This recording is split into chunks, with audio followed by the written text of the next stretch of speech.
Good morning प्यारे बच्चों.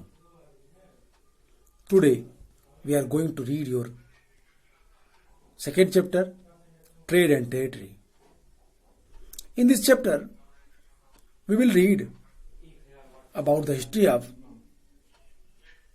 the Britishers, about the history of the outsider trading company who gradually capture our whole India very easy way. First, they were traders, but we have seen that soonly they change himself as a ruler of India. इस chapter में हम लोगों ने कई सारी चीजें बात की. अगर आपने हमारा पुराना वीडियो देखा होगा तो आपको ये पता चला होगा कि व्यापार के लिए क्या क्या सुविधाएं थी और किस किस रास्ते से व्यापार करने के लिए लोग यहां आ रहे थे. लोग भारत में व्यापार करने के लिए क्यों उत्साहित थे और ये व्यापारिक व्यवस्था का विकास कैसे हुआ, इन सारी चीजों पे हमने बात की थी. We have discuss all the points in my previous video that what was the reason behind the trade from India to Europe. India interacting the whole world because of the abundance of the resources. India is called the golden bird. India is famous for their cotton. India is famous for their silk. It is also famous for their pepper, cloves, cardamom and cinnamon too. Bharat से मसाले, दालचीनी, इलायची, कपड़े बड़ी अधिक मात्रा में, प्रचुर मात्रा में जो यहां के संसाधन थे उसकी मांग विश्व में थी. लोगों ने अपनी दृष्टि इसी व्यापार पे बनाई थी. सभी इसे पाना चाहते थे. जब अगर व्यापार की बात करें, भारत में सबसे पहले कौन आया, तब हमने प्रीवियस वीडियो में आपको बताया था. I have already taught you about that the sequence of the outsiders trading companies. Again I tell you about that. The first Portuguese, second Dutch, third Englishman, fourth Dane, and then after Francis. This is very clear.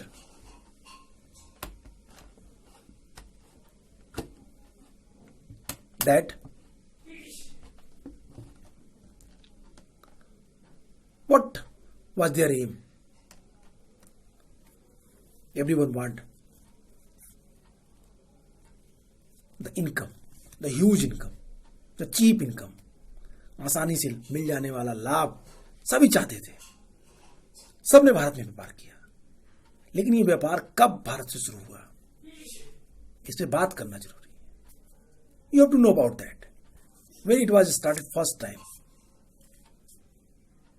Even the trade between India to others, the story is very vast and ancient also. बहुत पुरानी है, बहुत बड़ी है. लेकिन actually we are discussing here in the modern scenario, so that's why we will discuss about that, the trading companies which came India in 6th century AD. 16वीं सदी में भारत में आने वाले व्यापारिक कंपनियों से हम इसका विकास देखेंगे. यूरोप के विकास से हम भारतीय व्यापार के आधुनिक फैलाव को देखेंगे. As you read in your previous classes, during 5th century, there are so many changes come on the worldwide level. बड़ा बदलाव हुआ. Renaissance, renaissance, it means rebirth, rebirth of the ideas, rebirth of the innovations, inventions, नई नई खोज। और इन खोजों ने नए नए व्यापारिक मार्गों, ट्रेडिंग रूट्स, ज्योग्राफिकल रूट्स को खोजने के लिए लोगों को प्रेरित किया। बड़े बड़े जहाजों का निर्माण, लोगों के मन में दूर के क्षेत्रों तक जाने की और व्यापार करने की कौतूहल को बनाया। प्यारे बच्चों, आपको ये पता होगा, you have read in your previous class, कि भारत में 1498 first time Vasco D gamma reached, पहुंचा। कप्पक डाबू, कालीकट, जमोरिन वेलकम देम, सम्मान किया, स्वागत किया, आओ। लेकिन तुम्हें यह भी जानना चाहिए कि यह विकास वास्को डी गामा तुरंत नहीं पहुंचा। यूरोप में दूर के क्षेत्रों में जाने के लिए एक्सप्लोरेशंस, वॉयजेज स्टार्ट हुए। 15वीं सेंचुरी तक हमने देखा कि केप ऑफ गुड होप का पता लगाया गया। 1487 first time, the date was very famous in the European history. Why? Because the Bartholomew Dias was the person who discovered the sea route which link Europe to India. Cape of Good Hope. The place is very important. उत्तमासान द्वीप की खोज की 1487। और उसके बाद Spain का एक नाविक, seller, the Spanish seller, their name was Columbus. He wanted to reach India, but unfortunately the winds pushed them and he reached America in 1494. 1494 में वो अमेरिका पहुंच गया। फिर अगला प्रयास किया पुर्तगाल के एक नाविक ने, seller, the Portuguese seller Vasco D gamma, the king of Portuguese, Manuel I, Prince Henry the Navigator, promote them, and with the help of them he started their voyage. And 17th May 1498 when he reached India, उसने बहुत कुछ खोया, एक लंबी यात्रा की और भारत उत्तमासान द्वीप का चक्कर काटते हुए अपने गुजराती अब्दुल मनीद के साथ पहुंच गया। और ये why I am explaining this story, because this story play very important role in trade and territory for the Europeans.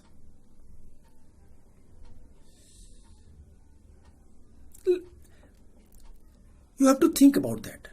रास्ता बना। मैंने प्रीवियस वीडियो में कुछ रास्तों के बारे में बताया था। मैंने कहा था कि 3 रास्ते थे व्यापार के उस समय। एक पर्शियन गल्फ के थ्रू यूरोप को जोड़ता था, एक मेडिटेरियन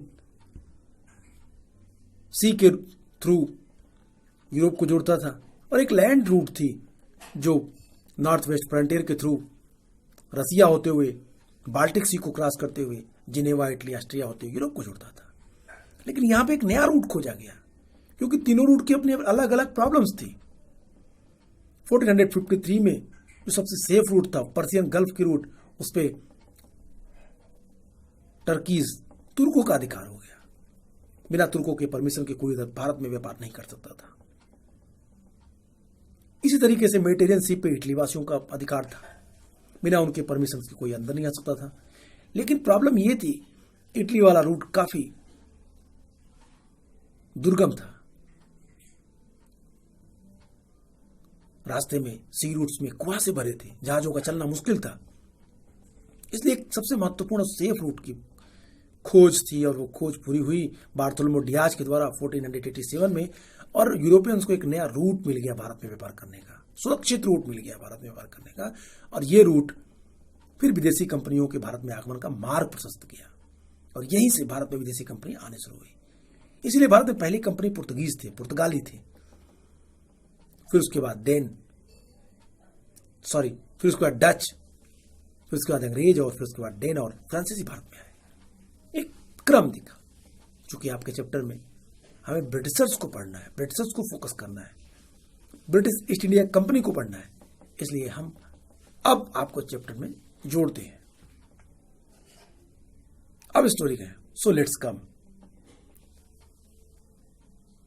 कहानी शुरू होती है 1599 यूरोप में कुछ व्यापारियों के एक समूह ने लॉर्ड मेयर की अध्यक्षता में बैठक की। They assemble particular place and they decided कि क्यों ना भारत के साथ व्यापार किया, why we not started the trade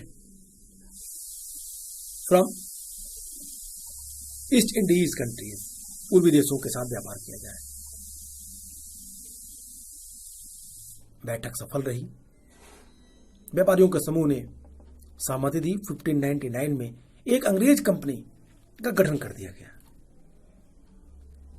नाम पड़ा governor and company of merchant of London trading into the east Indies. एक लंबा नाम, again I repeat, please note it in your copy. Governor and Company of Merchant of London Trading into the East Indies, ये company बनी। Company ने 1600 में 31 दिसंबर 1600 they obtained a फरमान, और ऐसे करें व्यापारिक आज्ञा पत्र प्राप्त कर ली, मर्केंटाइल,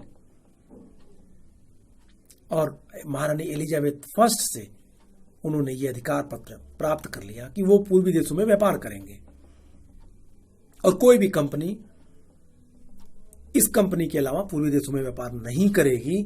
इस बात की भी संस्तुति उस घोषणा पत्र में महारानी से करा लिया।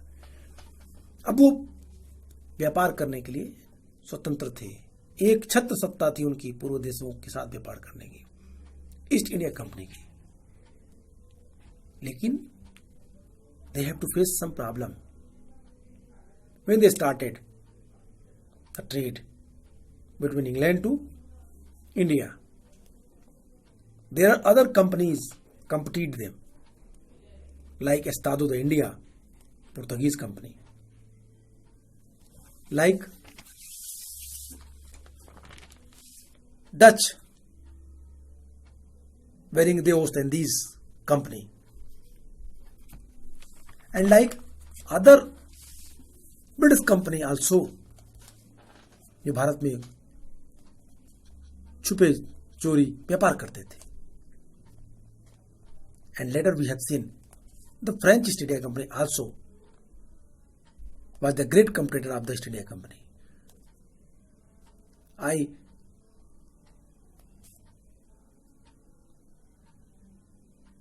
again and again take the name East India Company, East India Company. East India Company, the later name of the Governor and Company of Merchant in the London trading in east Indies. ये company बाद में east India company के नाम से जानी गई। 1833 के charter act के तहत उसका नाम चेंज कर दिया गया और एक छोटा नाम कर दिया गया, जिसमें दो अलग अलग कंपनियां जो भारत के साथ व्यापार करती थी चोरी छुपे, जिसमें सहमति बनी लॉर्ड गोल्डोर्फ की मदद से। और वो कंपनियों का भारत उस कंपनी जो मूल कंपनी उसमें विलय कर दिया गया और ये कंपनी ईस्ट इंडिया कंपनी बनी। इट मीन्स कि 3-4 कंपनी मिलके एक कंपनी बनी और उसका शार्ट नाम कर दिया गया ईस्ट इंडिया कंपनी। जिसमें पहली कंपनी थी जो इनिशियल कंपनी थी, उसका नाम मैं फिर एक बार ले रहा हूं, the governor and company of merchant of London into trading into east Indies. और फिर उसके बाद English company trading in the east, the United company of merchant of London trading into the east Indies. और फिर ये तीनों company मिलकर के 1833 के चार्टर एक्ट के थ्रू एक नया नाम इसे दिया गया, east India company. East India company बन गई और यहां से उन्होंने व्यापार शुरू किया। लेकिन अब मैंने ईस्ट इंडिया कंपनी के बाद आपको बताया कि इनके सामने समस्या थी कंपटीशन की, क्योंकि अब कई सारे लोग भारत से सामान, वस्तुएं ब्रिटेन ले जा रहे थे, वही वस्तु जिनकी मांग यूरोप में सबसे ज्यादा थी। The problem was that all the companies were interested in buying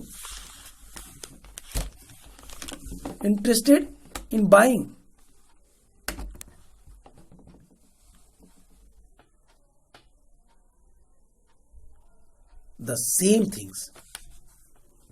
The fine qualities of cotton and silk produced in India had a big market in Europe. The pepper, cloves, cardamom and the cinnamon too were in great demand. Competition amongst the European companies, the inevitable, pushed up the price at which these goods could be purchased, and this reduced the profit that could be earned. It means उन्हीं चीजों को सभी खरीद के विदेश में बेच रहे थे। सभी की कीमतें लगभग फ्लैक्चुएशन के साथ एक थी। अब एक समस्या थी कि जो प्रॉफिट थी वो उसकी दर कम थी। ब्रिटिश चाहते थे कि वो होल मार्केट पे कैप्चर कर लें, कब्जा कर लें। उन्होंने किया भी, लेकिन उसके लिए उन्हें एक स्ट्रेटजी अपनाई। आपका बुक लिखता है, अगर आप बुक में देखें तो the only way the trading companies could flourish was by the eliminating rival competitors. The urge to secure market therefore led to the fierce battle between the trading companies. Through the 17th century and 18th century, they regularly snag each other. Ships blocked routes and prevented the rival ships from moving with supplies of goods. Trade was carried on with arms and trading posts were protected through fortification. It means they were aware of that without fortification they were not safe. अब यहां से लड़ाइयां शुरू हुई। लोगों ने एक दूसरे के रास्ते को ब्लॉक किया, समुद्र पे कब्जा किया, रूट्स को कंट्रोल में लिया और फोर्ट बनाने लगे, किले बनाए, फोर्टिफिकेशन स्टार्ट कर दिया। और यहीं से व्यापारिक कंपनियां भारत में अपनी पकड़ मजबूत करने लगी। लगभग सभी ने ऐसा किया, लेकिन इसमें अंग्रेज, ब्रिटिशर्स एंड फ्रेंच सबसे आगे निकल गए। This effort to fortify settlements and carry on the profitable trade also led to the intense conflicts with local rulers. The companies therefore found it difficult to separate trade from the politics. कैसे ये अब trade के अलावा एक politics का हिस्सा बन गए, इन चीजों पे भी हम बात करेंगे। हम देखेंगे कि किस तरीके से ईस्ट इंडिया कंपनी, ये वही ईस्ट इंडिया कंपनी थी जो 1608 में आई। पहला प्रयास किया उन्होंने। कैप्टन हॉकिंस हेक्टर नामक अंग्रेजी जहाज से भारत पहुंचता है, सूरत उतरता है। ये पहला अंग्रेज था जिसने भारत में कदम रखा, सूरत में, और ये जहांगीर से मिला। अकबर के नाम एक लेटर जेम्स फर्स्ट का लेके पहुंचा, लेकिन अकबर की मृत्यु हो चुकी थी 1605 में। 1608 में भारत में जहांगीर शासन कर रहा था और ये जहांगीर के पास पहुंचा। जहांगीर के दरबार में से जगह तो मिली, लेकिन उसे उपयुक्त सफलता न मिली जिसके लिए वो लालायित था। फिर इसके बाद 1611 1611 में कैप्टन मिडल्टन ने स्वाली में पुर्तगालियों की जहाजी बेड़े को जब परास्त कर दिया तो वहां पे जहांगीर से थोड़ा प्रभावित हुआ और 1613 में उसने अंग्रेजों को सूरत में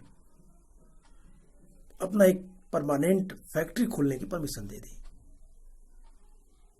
और यहीं सूरत अंग्रेजों की पहली फैक्ट्री स्थापित हुई। दैट वाज फोर्टिफाइड और यहां से उन्होंने व्यापार शुरू किया। 1611 में उन्होंने मुसलीपट्टनम में फैक्ट्री स्थापित की गोलकुंडा के शासक से सहयोग प्राप्त करके और फिर धीरे धीरे उन्होंने भारत के पश्चिमी इट मीन्स वेस्टर्न कोस्ट पे फैक्ट्रियों का विस्तार किया। There were the various factory was settled by the Britishers on the western coast. It was very important for the trade. व्यापार पश्चिमी व्यापार के लिए काफी महत्वपूर्ण था। 1632 में उन्हें सफलता मिली। गोलकुंडा के सुल्तान से उन्हें सुनहला फरमान मिला, गोल्डन फरमान। उसके अनुसार 500 pagodas if they paid then they freely trade कर सकते थे। उनके राज्य में 500 पैगोडा देकर के छूट थी उनको कि वो उसके राज्य में व्यापार कर सकते थे, लेकिन धीरे धीरे उनको वहां परेशान किया जाने लगा। लोकल शासकों ने परेशान किया। फिर उन्होंने थोड़ा और नीचे और फिर वो से ईस्टर्न कोस्ट की तरफ बढ़े।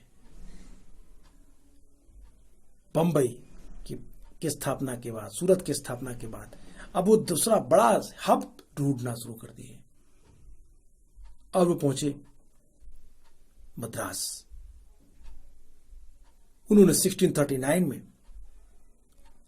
Francis day, the Britishers Francis day ने चंद्रगिरी के महाराजा से मद्रास को पट्टे पे लिया और मद्रास में फैक्ट्री स्थापित कर दी। और ये मद्रास इतना फेमस हुआ अंग्रेजों के समय कि 1911 तक ये ब्रिटिश एम्पायर की राजधानी के रूप में सेटल रहा। और फिर 1639 के बाद उन्होंने ईस्टर्न कोस्ट पे भी धीरे धीरे अपना कब्जा बनाना शुरू किया, अपनी पकड़ मजबूत करनी शुरू की।